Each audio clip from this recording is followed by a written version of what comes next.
Hello everyone, स्वागत है आपके अपने यूट्यूब चैनल दयाम स्टडी पॉइंट में। जैसा कि आप लोग जानते हैं फ्रेंड्स कि मेरा डेली जीके का डोज चल रहा है, जिसमें मैं ऑलरेडी आप लोग को पार्ट नंबर 2 तक का वीडियो कवर करवा चुका हूं। अगर आप लोग पार्ट नंबर 2 तक का वीडियो नहीं देखे हैं तो प्लेलिस्ट का लिंक आप लोग को वीडियो के नीचे डिस्क्रिप्शन बॉक्स में मिल जाएगा। आप लोग प्लेलिस्ट में जाकर एक एक वीडियो को वॉच कर सकते हैं। आज ये मेरा फ्रेंड्स पार्ट 3 है, जिसको मैं आप लोग के सामने डिस्कस करूंगा और इसमें आप लोग का कितना स्कोर आता है हमारे कमेंट बॉक्स में बताइएगा। चलिए फ्रेंड, ज्यादा टाइम को वेस्ट ना कर दो, वीडियो को स्टार्ट करते हैं। आप लोग के सामने फर्स्ट क्वेश्चन आ गया फ्रेंड्स कि तराइन का प्रथम युद्ध कब हुआ था। तो तराइन का प्रथम युद्ध कब हुआ था? 1191 ईस्वी में, 1192 ईस्वी में, 1194 ईस्वी में, या फिर इनमें से कोई नहीं। तो इसका राइट आंसर क्या होगा फ्रेंड्स? इसका राइट आंसर होगा ऑप्शन नंबर ए। तराइन का प्रथम युद्ध 1191 ईस्वी में हुआ था। और किसके किसके बीच हुआ था फ्रेंड्स? तो तराइन का प्रथम युद्ध पृथ्वीराज चौहान और मोहम्मद गौरी के बीच में हुआ था, जिसमें मोहम्मद गौरी की हार हुई थी। तराइन का प्रथम युद्ध कब हुआ था? 1191 ईस्वी में हुआ था। और किसके किसके बीच में हुआ था? तो पृथ्वीराज चौहान और मोहम्मद गौरी के बीच में हुआ था, जिसमें मोहम्मद गौरी की हार हुई थी। और 1192 में कौन सा युद्ध हुआ था फ्रेंड्स? तो 1192 में तराइन का द्वितीय युद्ध हुआ था। तराइन का द्वितीय युद्ध 1192 ईस्वी में हुआ था, और ये भी आपका पृथ्वीराज चौहान और मोहम्मद गौरी के बीच में हुआ था, जिसमें मोहम्मद गौरी की जीत हुई थी और पृथ्वीराज चौहान की हार हुई थी। और तराइन का ये 1194 ईस्वी में कौन सा युद्ध हुआ था फ्रेंड्स? तो 1194 ईस्वी में चंदावार का युद्ध हुआ था। कौन सा युद्ध हुआ था? चंदावार का युद्ध हुआ था, जिसमें मोहम्मद गौरी और जयचंद के बीच में हुआ था। और इसमें मोहम्मद गौरी की जीत हुई थी और जयचंद की हार हुई थी। आई होप कि फ्रेंड्स आप लोग इतना नोट कर लिए होंगे। तो चलिए नेक्स्ट क्वेश्चन की ओर मूव करते हैं। नेक्स्ट क्वेश्चन क्या है फ्रेंड्स? औरंगजेब का मकबरा कहाँ है? तो औरंगजेब का मकबरा कहाँ है फ्रेंड्स? काबुल में, दिल्ली में, सासाराम बिहार में, या फिर दौलताबाद औरंगाबाद में। तो इसका राइट आंसर क्या होगा फ्रेंड्स? इसका राइट आंसर होगा ऑप्शन नंबर डी। का औरंगजेब का मकबरा दौलताबाद औरंगाबाद में है। और सासाराम बिहार में किसका मकबरा है? तो सासाराम बिहार में शेरशाह का मकबरा है। और दिल्ली में किसका मकबरा है? तो दिल्ली में आपका हुमायूं का मकबरा दिल्ली में है। और काबुल में किसका मकबरा है? तो काबुल में बाबर का मकबरा काबुल में। बाबर का मकबरा कहाँ है? काबुल में। आप लोग याद रखिएगा। चलिए नेक्स्ट क्वेश्चन की ओर मूव करते हैं फ्रेंड्स। नेक्स्ट क्वेश्चन क्या कर रहा है? संघ का नाम और क्षेत्र किस अनुच्छेद के अंतर्गत बताया गया है? तो संघ का नाम और क्षेत्र किस आर्टिकल के अंतर्गत बताया गया है? इसका राइट आंसर क्या होगा? आर्टिकल 1, आर्टिकल 3, आर्टिकल 13, या फिर आर्टिकल 14। इसका राइट आंसर क्या होगा फ्रेंड्स? इसका राइट आंसर होगा ऑप्शन नंबर ए। संघ का नाम और क्षेत्र अनुच्छेद नंबर 1 में बताया गया है। और आर्टिकल 3 के अंतर्गत क्या आता है फ्रेंड्स? तो आर्टिकल 3 के अंतर्गत नए राज्यों का गठन और सीमाओं का परिवर्तन के बारे में इसमें उल्लेख किया गया है। और आर्टिकल 13 में किसके बारे में उल्लेख किया गया है फ्रेंड्स? तो आर्टिकल 13 में मौलिक अधिकारों के साथ का उल्लेख किया गया। मौलिक अधिकारों का साथ का उल्लेख किसके बारे में किया गया? कौन सा आर्टिकल में किया गया? तो मौलिक अधिकारों का साथ आर्टिकल 13 में किया गया है। और आर्टिकल 14 में किसका उल्लेख किया गया फ्रेंड्स? तो आर्टिकल 14 में कानून से पहले समानता, मतलब इक्वलिटी बिफोर लॉ, मतलब कानून से पहले की समानता किसमें उल्लेख किया गया है? ये आपका आर्टिकल 14 में उल्लेख किया गया। आप लोग याद रखिएगा फ्रेंड्स, सारे क्वेश्चन बहुत ही इंपॉर्टेंट है। चलिए फ्रेंड्स नेक्स्ट क्वेश्चन की ओर मूव करते हैं। नेक्स्ट क्वेश्चन क्या कह रहा है फ्रेंड्स? ब्रह्म समाज के संस्थापक कौन थे? तो ब्रह्म समाज के संस्थापक कौन थे फ्रेंड्स? ज्योतिबा फुले, राजा राम मोहन राय, रविंद्रनाथ टैगोर, या स्वामी विवेकानंद। इसका राइट आंसर क्या होगा फ्रेंड्स? इसका राइट आंसर होगा ऑप्शन नंबर बी। ब्रह्म समाज के संस्थापक राजा राम मोहन राय थे। और ज्योतिबा फुले कौन से समाज के संस्थापक थे फ्रेंड्स? तो ज्योतिबा फुले सत्यशोधक समाज के संस्थापक ज्योतिबा फुले थे।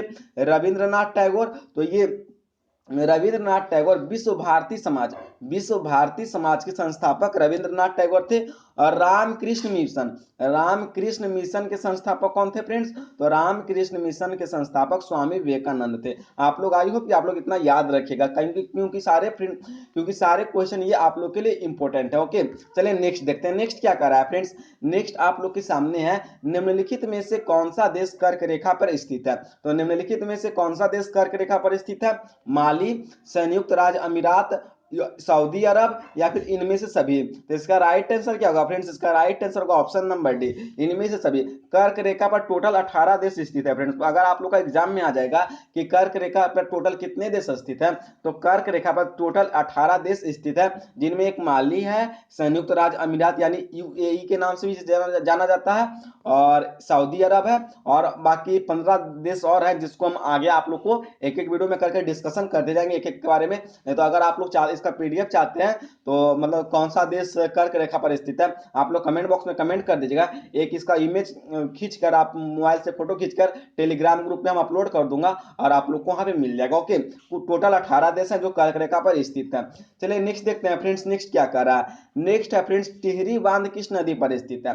तो टिहरी बांध किस नदी पर स्थित है फ्रेंड्स, इसका राइट आंसर क्या होगा, भागीरथी नदी, कृष्णा नदी, पेरियार नदी या फिर महानदी। तो टिहरी नदी टिहरी बांध भागीरथी नदी पर स्थित है। बात कर ले फ्रेंड्स कि टिहरी बांध कहाँ स्थित है। भागीरथी नदी पे तो स्थित है, लेकिन कौन सा राज्य में स्थित है, तो यह आपका उत्तराखंड राज्य में स्थित है टिहरी बांध, जो भागीरथी नदी में स्थित है। और कृष्णा नदी पे कौन सा बांध है फ्रेंड्स, तो कृष्णा नदी पे नागा अर्जुन सागर बांध है जो आंध्र प्रदेश में स्थित है। और पेरियार नदी पे कौन सा बांध स्थित है, तो पेरियार नदी पे फ्रेंड्स, पेरियार नदी पे आपका इडुक्की बांध, पेरियार नदी पे कौन सा बांध स्थित है, इडुक्की बांध स्थित है जो केरला में है। और महानदी के बारे में तो आप लोग जानते ही होंगे कि महानदी पे हीराकुंड बांध स्थित है जो आपका उड़ीसा में, कहाँ है, उड़ीसा में है। चलिए नेक्स्ट देखते हैं फ्रेंड्स, नेक्स्ट क्या कर रहा है। नेक्स्ट आप लोग के सामने है, ग्रीनलैंड द्वीप किस महासागर में स्थित है। तो ग्रीनलैंड द्वीप, जैसा कि आप लोग जानते होंगे कि कोई भी द्वीप महासागर में ही स्थित रहता है, तो ग्रीनलैंड द्वीप किस महासागर में स्थित है, आर्कटिक महासागर, पश्चिमी प्रशांत महासागर, हिंद महासागर या फिर इनमें से कोई नहीं। तो इसका राइट आंसर क्या होगा फ्रेंड्स, इसका राइट आंसर आप लोग के सामने है, आर्कटिक महासागर में ग्रीनलैंड द्वीप स्थित है। और पश्चिमी प्रशांत महासागर में कौन सा द्वीप स्थित है फ्रेंड्स, तो पश्चिमी प्रशांत महासागर में न्यू गिनी द्वीप स्थित है। और हिंद महासागर में दो द्वीप स्थित है फ्रेंड जो आप लोग के एग्जाम में पूछाता है, एक है मेडागास्कर जो आप लोग को पता होगा मेडागास्कर, और एक है बोर्नियो।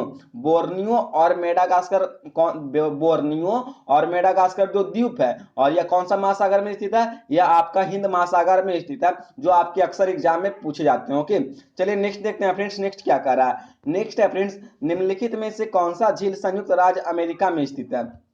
निम्नलिखित में से कौन सा झील संयुक्त राज्य अमेरिका में स्थित है, बैकाल झील, हुरन झील, मिशिगन झील या फिर रुडोल्फ झील। इसका राइट आंसर क्या होगा फ्रेंड्स, इसका राइट आंसर होगा option number B and option number C. Huron झील भी आपका संयुक्त राज्य अमेरिका में स्थित है और मिशिगन झील भी आपका संयुक्त राज्य अमेरिका में स्थित है। लेकिन फ्रेंड्स हुरन झील जो है यह दो देशों में स्थित है, एक संयुक्त राज्य अमेरिका में भी है और कनाडा में भी है, यानी संयुक्त राज्य अमेरिका और कनाडा के बॉर्डर पर स्थित है कौन, हुरन झील आपका संयुक्त राज्य अमेरिका और कनाडा के बॉर्डर पर स्थित है। लेकिन मिशिगन झील फ्रेंड्स प्रॉपर आपका संयुक्त राज्य अमेरिका में स्थित है, इसलिए इसका जो आंसर का प्रायोरिटी जाएगा, इसका ऑप्शन नंबर सी का प्रायोरिटी ज्यादा जाएगा। क्योंकि क्वेश्चन में क्या पूछ रहा है, क्वेश्चन में पूछ रहा है कि संयुक्त राज्य अमेरिका में कौन सा झील स्थित है, तो मिशिगन झील जो है फ्रेंड्स संयुक्त राज्य अमेरिका में स्थित है। लेकिन जो हुरन झील है फ्रेंड्स ये अमेरिका, संयुक्त राज्य अमेरिका में भी है और कनाडा में भी है, इसलिए इसमें थोड़ा सा कंफ्यूजन होगा। अगर आप लोग का एग्जाम में इस तरह का क्वेश्चन आएगा फ्रेंड्स तो ज्यादा प्रायोरिटी आप लोग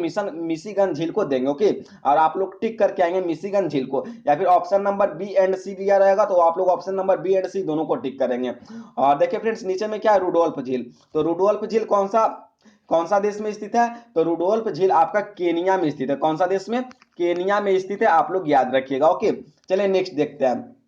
नेक्स्ट क्या है फ्रेंड्स, सीन नदी कौन सा शहर के किनारे बसा हुआ है। सीन नदी के किनारे कौन सा शहर बसा हुआ है, सीन नदी के किनारे कौन सा शहर बसा हुआ है फ्रेंड्स, पेरिस, बर्लिन, रोम या बगदाद। इसका राइट आंसर क्या होगा फ्रेंड्स, इसका राइट आंसर होगा ऑप्शन नंबर ए, सीन नदी के किनारे पेरिस शहर बसा हुआ। बर्लिन बर्लिन कौन से शहर के बर्लिन शहर कौन सी नदी के किनारे बसा हुआ फ्रेंड्स, तो बर्लिन शहर आपका सिप्री नदी के किनारे बसा हुआ। कौन सी नदी के किनारे, सिप्री नदी के किनारे बर्लिन शहर बसा हुआ।